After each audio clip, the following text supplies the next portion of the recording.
you everyone for coming. My name is Al, and I'm your average maker. And I've taken a couple of my projects and turned them into real-life shipping products. So I'm going to talk about my journey today and all the mistakes I made, and if you do the same thing, hopefully you will avoid those mistakes. Okay, so every product typically starts with a problem you're trying to solve. So here was my problem. My wife, she has a handbag addiction. She buys way too many handbags. So my theory was, I'm gonna make it, right? So I thought if I could make a handbag that she could change and have an app as well, and you can change the designs from the app or just by pressing this button. I thought if I could do that, then she wouldn't make so many handbags, I'd save myself some cash, right? Now, the women in the audience, would you like to guess how that theory turned out? Didn't work. It didn't work, right? She still buys a lot of handbags, probably more than ever, but we did find out that there was something there and people kind of like this idea, right? You have your product idea. The next thing you need to do is get some cash, right? Making stuff is expensive. Unless you're independently wealthy, you need to raise some money. So you really have three options. You can do venture capital. You can go on Shark Tank or some investor reality TV show, or you can crowdfund.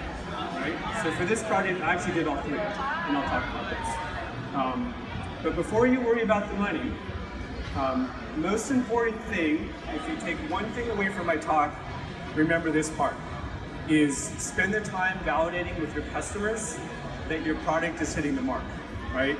And a good rule of thumb is take your prototype, talk to 100 customers, do those interviews, and get the feedback, right? As a real life example, this was, we did an accelerator project as part of this thing.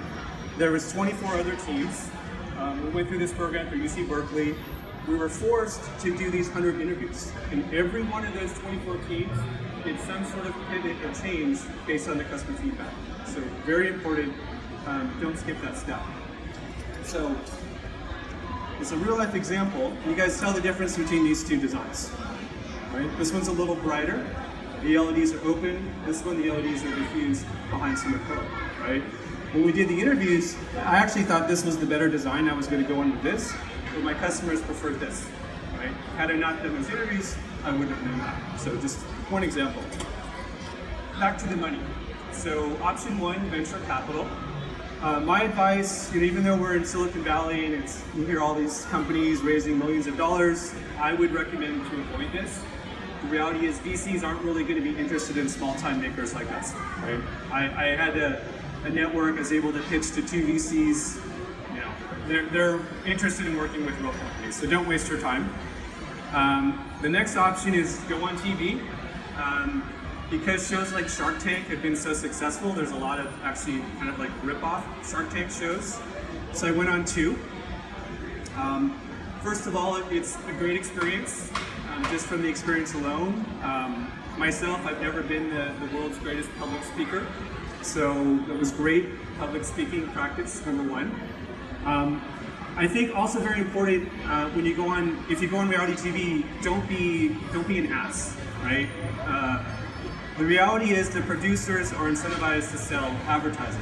The show's not really there to help you, right? So if you look like an ass, through the magic of editing, they will make you look like a really big ass. So if you go on there and you get attacked by the judges, which happened to me, both the judges, attacked my product, they didn't like it, just stay calm, right? Don't attack back. Stand up for yourself, but don't be an ass.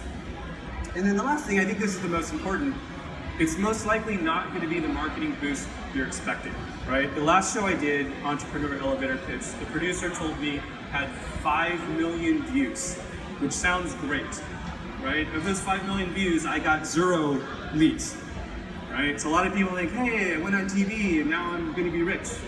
It doesn't work that way, unfortunately.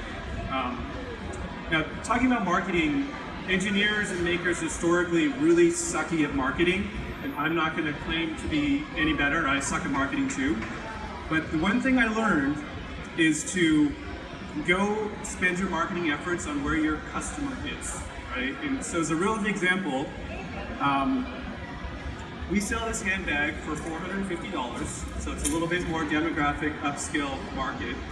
Can anyone take a look at that and guess which one of those press actually led to an actual sale? Take a guess.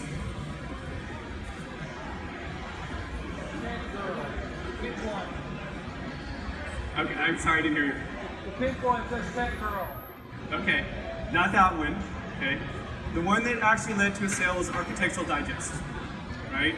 And I thought, why would those guys even care, right? Well, it's because that's where my demographic hangs out, right? Very high-end homes, like high-end design things. So all those other press that we got led to nothing.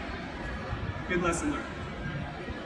Okay, third thing, if you're going to do crowdfunding, Kickstarter or Indiegogo is really what you have to choose from. And with crowdfunding, it's all about placement.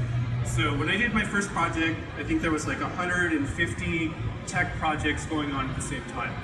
Today, I looked on Kickstarter yesterday, there was 2,000 technology projects going on at the same time.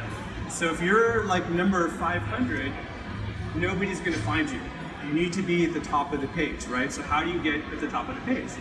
So it's important for you to understand that Kickstarter and Indiegogo are very different. So Kickstarter is curated by actual people. So they have an editorial staff, they like your project, they'll feature you. Indiegogo is an algorithm, so it's all about traffic. Facebook ads, did you drive traffic to your site? Do you have a big social network? So the point is, if you have a lot of marketing budget and money and you have a lot of friends on Facebook, Indiegogo is probably a good bet for you because you can kind of trick their algorithm. If you don't, I would recommend going Kickstarter, right? If you have a really good project, somebody likes it, you get featured, great. Didn't have to spend a lot of marketing dollars. So that's been my experience.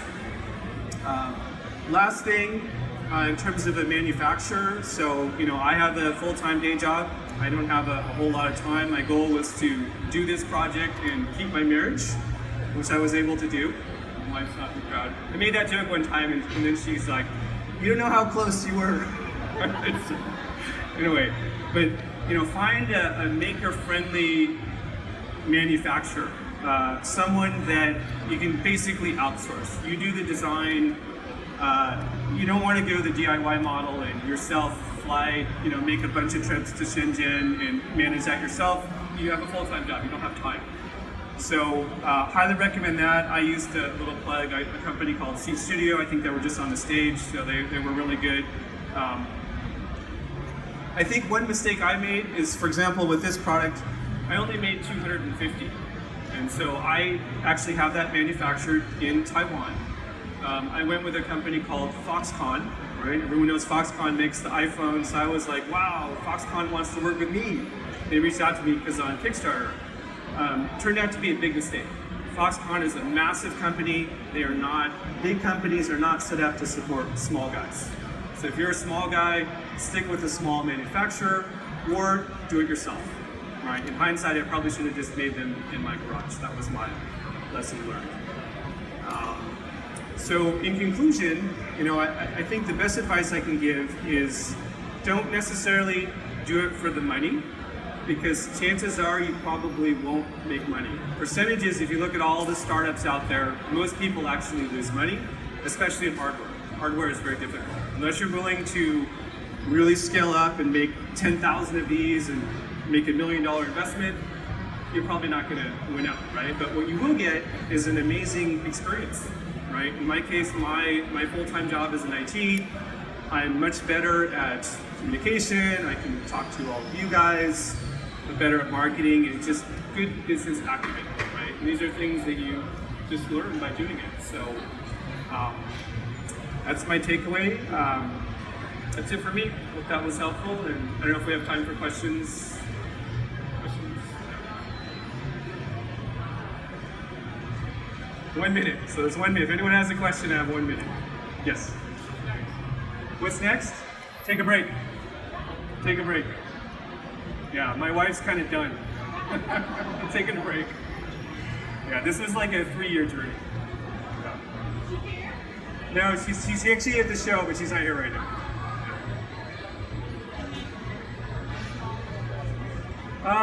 So the question was, how do you find a manufacturer that works with a small business? There's actually quite a few of them at Faire. So I use a company called Sea Studio. just ask around. You know, ask someone that knows someone. A lot of makers here have connections too.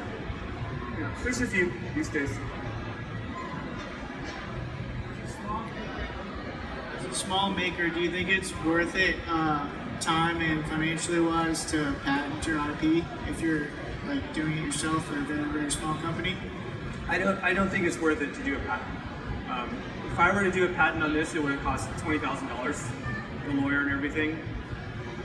The reality is, even if you do a patent, someone could still rip you off, and then you have to go after them, and that's another $100,000, right? So this product was already copied. I knew it was going to happen. You know, that's the deal. So for small-time guys, I wouldn't know. Yeah. Okay. Well, you guys have been great. Thank you very much.